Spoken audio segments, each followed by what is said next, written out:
조갑제 TV 시청자 여러분 안녕하십니까. 2025년 10월 20일 오후 1시입니다.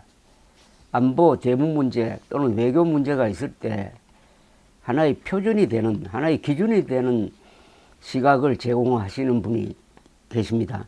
전영우 전 청와대 안보 외교 수석이시고 현재 한반도 미래포럼 이사장이십니다. 경험도 있으시고 그리고 글을 워낙 잘 쓰시는데 이분은 또 아주 유머 감각이 탁월하신 분입니다.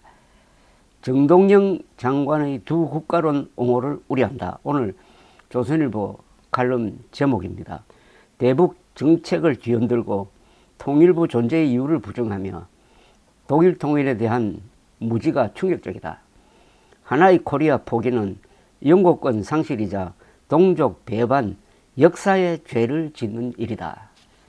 요새 정동영 통일부 장관이 여기저기 다니면서 사실에도 맞지 않고 북한에 대해서도 잘 모르면서 또 독일 통일에 대해서도 완전히 해석을 거꾸로 하는 등 일종의 어떻게 보면 천방지축으로 뛰고 있습니다. 노년의 장관을 맡으면은 좀 신중하게, 더구나 통일 문제를 다루는 부서의 장이 어떻게 어린아이처럼 저렇게 하는지, 여기에 대해서 대통령실이 왜 관여를 안 하는지, 방임하는 건지 하는 한탄을 낳게 하는데, 전영우 전 수석의 아주 따끔한 질책입니다. 역사의 죄를 짓는 일이라는 게 이게 보통 일입니까? 역사의 죄를 짓는 것은 이 국가의 죄를 짓는, 국가를 뒤엎으려고 하는 이 반역하고는 조금 더 차원이 더 높은 이야기입니다. 역사의 죄를 짓는다는 것은 민족과 국가의 죄를 짓는다는 의미로 확장될 수가 있는 겁니다. 제가 소개를 해드리겠습니다. 정동영 통일부 장관의 북한을 향한 구애가 점입 가경이다. 북한 핵을 용인하는 듯한 발언.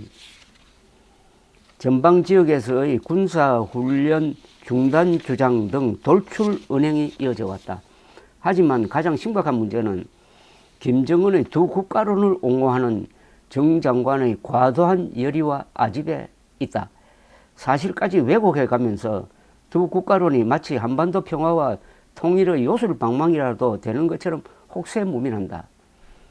아니, 대한민국의 주적인 김정은의 통일 정책을 옹호하고 대한민국의 통일 정책을 부정하면은 이 사람 이거 좀 심각한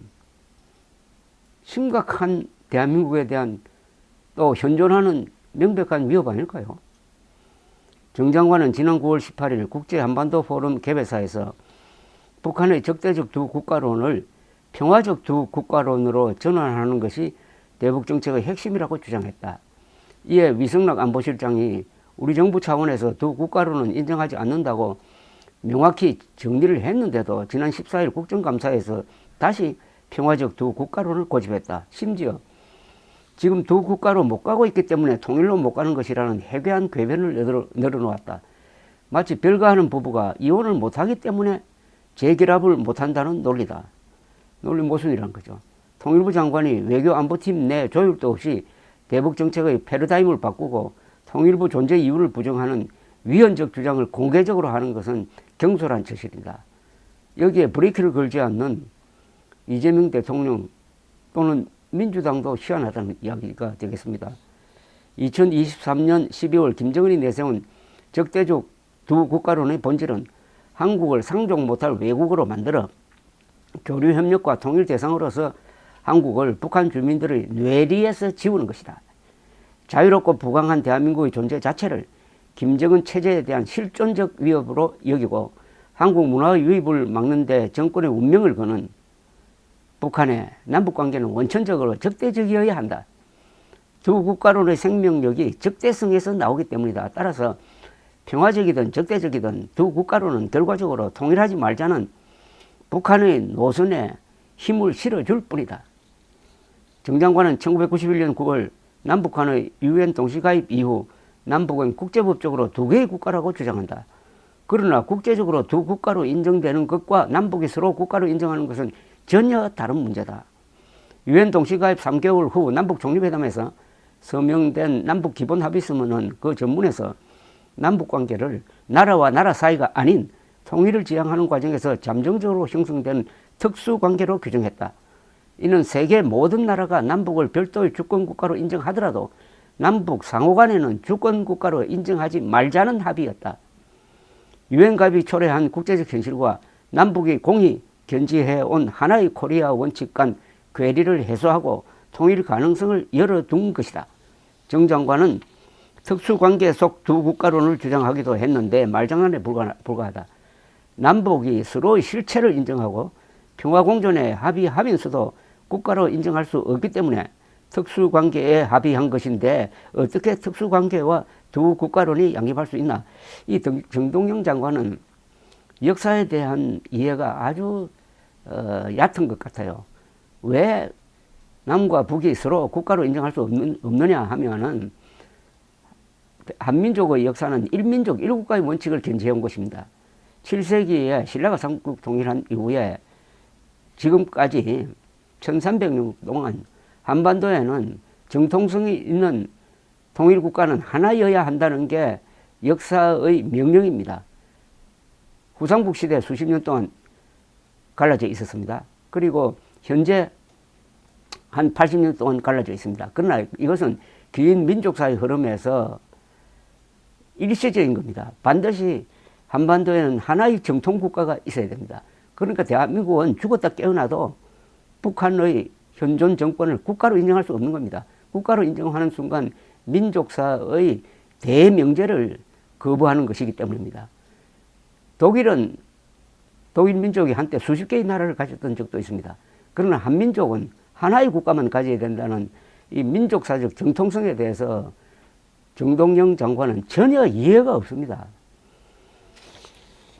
다시 천영우 전 수석의 글로 돌아가겠습니다. 독일 통일에 대한 정 장관의 무지도 충격적이다. 정 장관은 지난 9월 30일 베를린 자유대학에서 열린 2025 국제한반도 포럼 기조연설에서 독일식 흡수 통일은 우리가 원하는 통일의 길이 아니다라고 했다.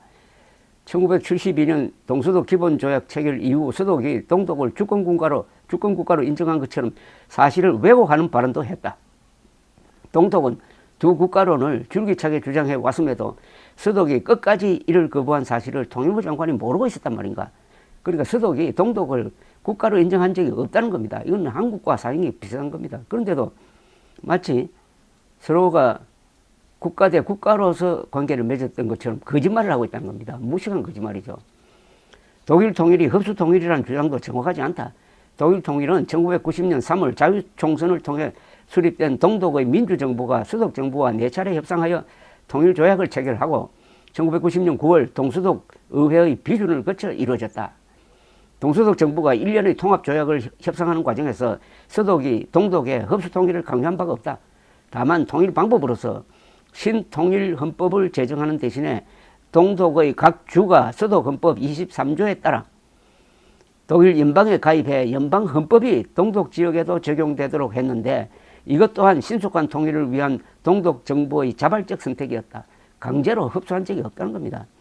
북한에도 새로운 정치 세력이 집권하여 북한 주민들의 자유의사에 따른 통일을 원한다면 우리 정부가 이를 거부해야 한다는 말인가. 그때 정동영 통일부 장관이 있다면 아마 거부할 겁니다. 우리는 두 개의 국가로 살기로 했으니까 북한 주민 여러분들 고생 더 하십시오. 이렇게 나올 것 아닙니까? 하나의 코리아 원칙을 포기하면 북한에 대한 영고권과 통일 명분을 상실한다. 북한 내부에 병고가 발생해 수백만 동족이 학살당해도 한국이 개입하거나 발언권을 행사할 근거조차 없어지고 천금 같은 통일의 기회가 찾아오더라도 그걸 잡을 권리를 포기하는 것과 같다. 이는 동족을 배반하고 역사의 죄를 짓는 일이다. 이게 결론입니다. 이는 동족을 배반하고 역사의 죄를 짓는 길이다. 천하의 망난이고 독재자인 김정은의 두 국가론을 어떻게 자유민주주의의 번영을 누리고 있는 대한민국의 통일부 장관이 이렇게 감싸고 돌 수가 있습니까? 감싸는데도 무슨 논리가 있어야지. 사실에도 맞지 않고 억지고 무지하고. 그러니까 정동영 씨는 지금 민족과 역사, 국가에 죄를 짓고 있다는 겁니다. 감사합니다.